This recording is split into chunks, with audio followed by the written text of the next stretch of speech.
if you're a foot too deep in the barrel, it just blows you to pieces.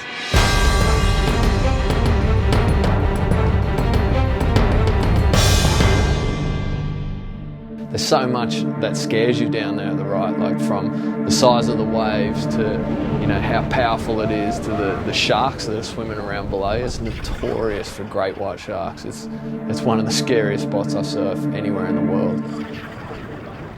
This particular wave was super clean looking, perfect direction. I was just like, all right, this is a perfect one to see how deep I can get back in the barrel. But I think, you know, once I let go of the rope, I felt really good, and I did one big pump and pulled up into the tube, but it caught the corner of the reef, which made the lip down the line throw a little earlier than what it normally would. And I just ended up probably 2 feet too far back in the barrel. And it just, as soon as that lip started falling deep, I was like, oh no, and I braced myself. And then when the lip hit, it blew me up. It spat me straight into the roof of the barrel. And then I like ricocheted off there and then hit the wave surface so hard that knocked all the wind out of me.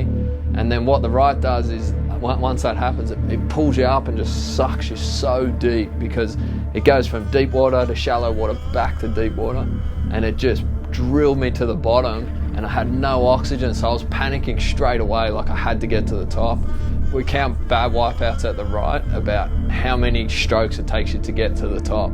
So this one was like 5 to 6 strokes. That's like a mid-range bad wipeout, but on the empty lungs, it was pretty bad.